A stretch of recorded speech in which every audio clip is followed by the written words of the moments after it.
সুলতানি আমলের বিস্ময় খানজাহান আলীর মাজার। Hello everyone, welcome to our new video. সবাই কেমন আছেন? আলহামদুলিল্লাহ, আমরা সবাই ভালো আছি।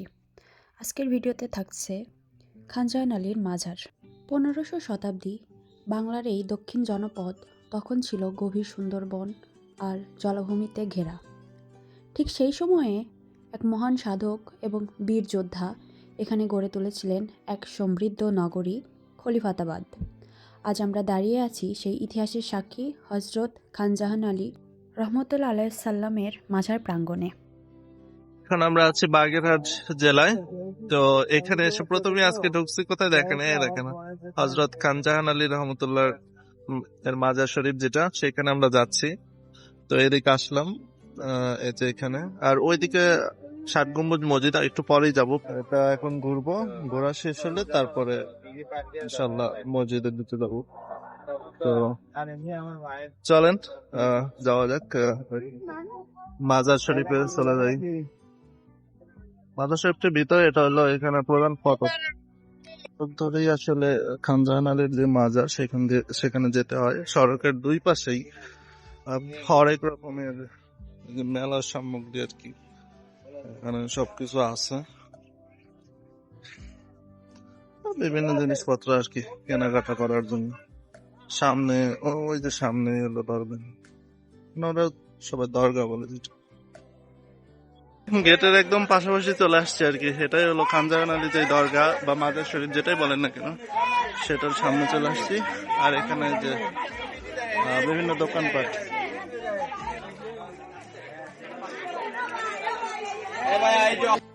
আজকের ভিডিওতে আমরা ঘুরে দেখব বাগেরহাটের হজরত খানজাহান আলী রহমতুল্লাহ আলাইহিস সাল্লামের মাজার। 1500 শতাব্দীর এই মহান সাধক কিভাবে এই অঞ্চলকে সমৃদ্ধ করেছিলেন এবং এই মাজারের স্থাপত্যের বিশেষত্ব কী, তা নিয়েই আজকের ভিডিও। পুরো ভিডিওটি দেখতে সঙ্গেই থাকুন। ভালো লাগলে লাইক করুন, আর নতুন নতুন ভিডিও পেতে অবশ্যই সাবস্ক্রাইব করতে ভুলবেন না। তাহলে চলুন আমরা এখন ভিডিওটি দেখে নিই। নীলা এবং শাপলা ভিতরে প্রবেশ করতেছে, তাদের কাছে আজকের দিনের প্রধান আকর্ষণ। মাজার, সে মাজারে আমরা এখন অলরেডি প্রবেশ করেছি। খানজাহান আলীর মাজার, অর্থাৎ আমরা ছোটবেলায় বইয়ে যেটা পড়ছি 60 গম্বুজ মসজিদ, দরগা দিঘি, ঘোড়া দিঘি, আমরা এখন দরগা দিঘির সামনে আছি।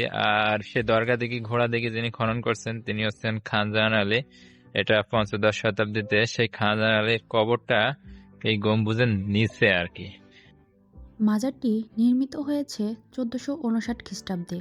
বাগেরহাট শহর থেকে মাত্র 3 কিলোমিটার দূরে অবস্থিত এই মাজারটি ইউনেস্কো ঘোষিত বিশ্ব ঐতিহ্যের অংশ। বর্গাকার এই মাজারটি একটি বিশাল গম্বুজ বিশিষ্ট। এটি মূলত প্রাচীন পাথরের স্থাপত্য এবং সুলতানি আমলের নির্মাণ শৈলীর এক অপূর্ব সংমিশ্রণ। দেয়ালগুলো অত্যন্ত পুরু এবং কালো পাথর দিয়ে সাজানো।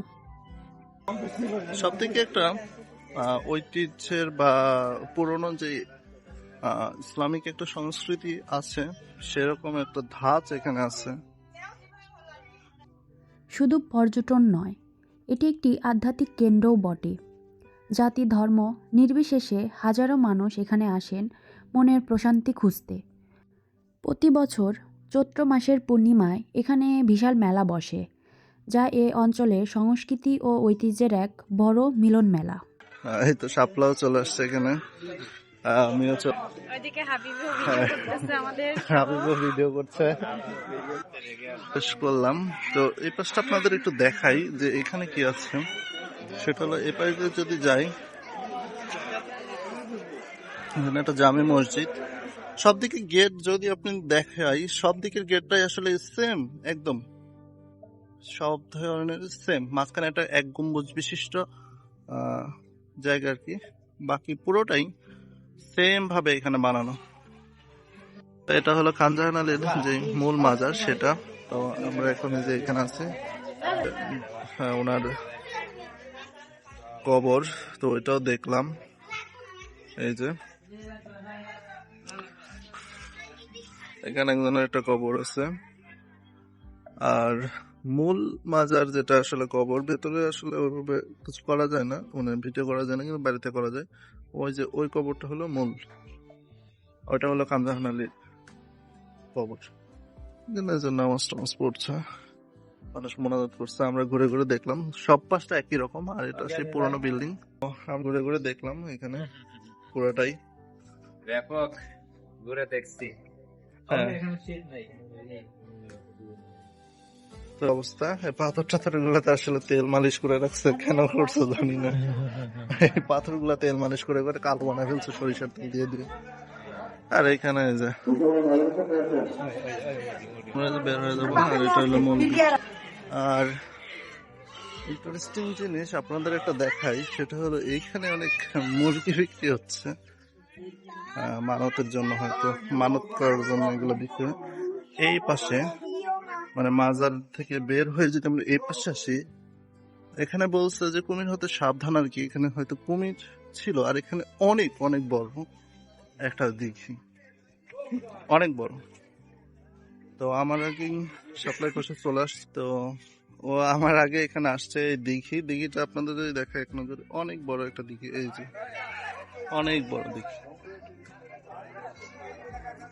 আমরা মাজার যেটা, সেই মাজার থেকে মানে মাজার দিয়ে ঢুকে, মেন গেট দিয়ে ঢুকে জাস্ট অপোজিটে চলে আসছে। অপোজিটেই একটা বড় দিঘি।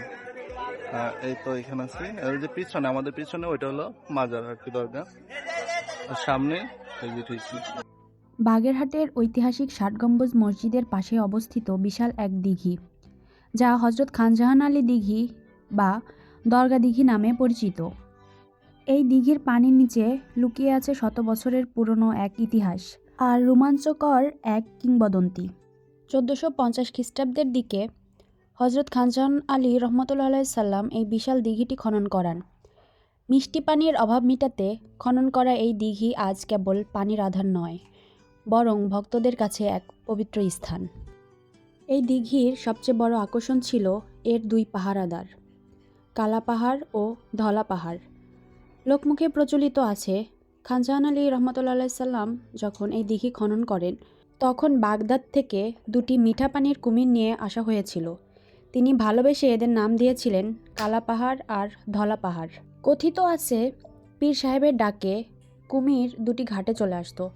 দীর্ঘকাল ধরে এই কুমির দুটি এবং তাদের বংশধরেরা এই দিঘিতেই বসবাস করে আসছে। সাধারণ মানুষ মানত পূরণ হলে এদের মুরগি বা খাসি খেতে দিত। সেই কালা পাহাড় ও ধলা পাহাড় আজ আর বেঁচে নেই। ২০০৬ সালে কালা পাহাড় এবং পরবর্তীতে ২০১৫ সালে ধলা পাহাড় মারা যায়। ঐতিহাসিক এই স্থান সম্পর্কিত কিছু কথা স্থানীয় এক ভাইয়ের মুখ থেকে শুনে নেই। খাজা খানজাহান আলী তিনি ৫০ শতাব্দীতে এলাকায় আসেন। আসার পরে এই এলাকায় তিনি মোটামুটি মুসলিম সাম্রাজ্য বলি বা মুসলিম মানে এই অঞ্চলে তিনি মুসলিম শাসন প্রতিষ্ঠা করেন। তো বিভিন্ন কাজের সুবিধার্থে তিনি রাস্তাঘাট নির্মাণ করেন, মসজিদ নির্মাণ করেন, যেমন ঐতিহাসিক মসজিদ ৬০ গম্বুজ মসজিদ, যেখানে তিনি এই খানজাহান আলী কি বাগেরহাটের ৬০ গম্বুজ মসজিদ ওনারই প্রতিষ্ঠিত তৈরি করতে। তার কবরটা এখানে আছে। এখানে একটা দিঘি আছে, ওটাকে আমরা বইয়ের ভাষায় দরগা দিঘি নাম করছি। সেটা এখানে ঐতিহাসিকভাবে একটা মিথ আছে, মানে এটা বাস্তব নাকি অবাস্তব সেটা কেউ জানে না, কিন্তু একটা মিথ আছে। কি ধরনের? নাকি তিনি জিনদের সাহায্যে খনন করিয়ে নিয়েছেন। এই মিথটা আমরা শুনে থাকি, কিন্তু এর কোনো বাস্তব ইতিহাস তো আমি আসলে সামনে আসলাম, এবার হাবিবের মুখে শুনি। ও বলছে যে এখানে একটা মিথ আছে এই দিঘি সম্পর্কে। সেই মিথটা আমরা শুনি, আর গল্পটা কি যে মিথটা হচ্ছে এরকম যে খানজাহান আলী হয়তোবা এই দিঘিটা খনন করার জন্য জিনদের সাহায্য নিয়েছেন আর কি।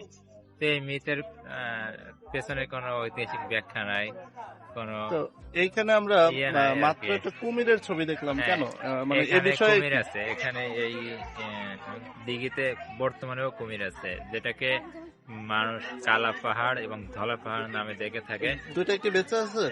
একটা বেঁচে আছে। কিছুদিন আগে একটা ভিডিও ভাইরাল হয়েছিল যে একজন মহিলা ডাকতেছে কুমিরকে, কুমির অবশেষে উঠে আসছে। আমরা সেখানেও যাব, ওখানে গিয়ে আমাদের ভাগ্য ভালো হলে কুমির পেয়েও যেতে পারি আর কি। পাওয়ার সম্ভাবনাটা একটু বেশি, কারণ শীতের সময় কুমির রোদ পোহানোর জন্য পোহানোর উঠে জন্য আসতে উপরে পারে। ওঠে। তো আমাদের পেছনে যে দিঘিটা, এই দিঘিটাতেই নাকি কালা পাহাড় আর ধলা পাহাড় যিনি খানজাহান আলী উনি নিয়ে আসছিলেন হয়তো, তাই কি? উনি আনেছে কিনা জানি না, কিন্তু ওনার এখানে আর অনুসারী কি কেউ হয়তো দুইটা নিয়ে কুমির আসছিল। ছিল ঐতিহাসিক ভাবে, সেই দুইটাকে কালা পাহাড় এবং ধলা পাহাড় নামে ডাকা হতো। এর পাশাপাশি আরো কুমির ছিল, কিন্তু এই দুইটা হচ্ছে বিখ্যাত বা প্রসিদ্ধ। পীর সাহেবের দুই পাহারাদার কালা পাহাড় এবং ধলা পাহাড় কেউই বেঁচে নাই। বর্তমানে এই দিঘিতে তাদের বংশধর বা পরবর্তীতে আনা মাদ্রাজ থেকে আসা কিছু কুমির দেখা যায়। আজও দেশ বিদেশের হাজারো পর্যটক এই দিঘির পাড়ে আসেন। কেউ আসেন ইতিহাস জানতে, কেউ বা আসেন আধ্যাত্মিক টানে। শান্ত দিঘির ঢেউয়ের মাঝে আজও যেন কালা পাহাড় আর ধলা পাহাড়ের অস্তিত্ব খুঁজে বেড়ান দর্শনার্থীরা। দরগা দিঘি বা খানজাহান আলী দিঘি কেবল একটি জলাশয় নয়, এটি ঐতিহ্য এবং বিশ্বাসের এক অনন্য মেলবন্ধন। এখানে মাছের খাবার কিনে কিনে যে এখান থেকে মাছের খাবার কিনছে, সেই মাছের খাবারগুলো এখানে সবাই ছিটায় ছিটায় মাছকে খাওয়াচ্ছে। অনেকে গোসলও করছে।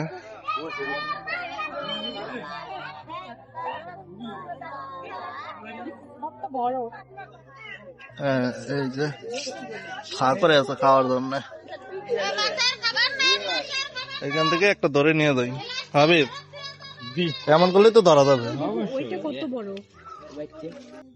এই ছিল আমাদের আজকের বাগেরহাট সফর। যাই হোক, পরবর্তীবার বাগেরহাট গেলে এই রহস্যময় দিঘির পাড়ে কয়েক মুহূর্ত কাটাতে একদমই ভুলবেন না।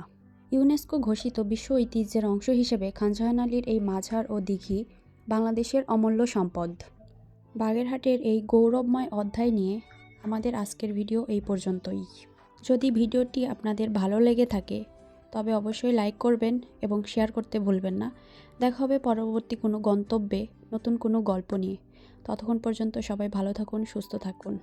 আল্লাহ হাফেজ।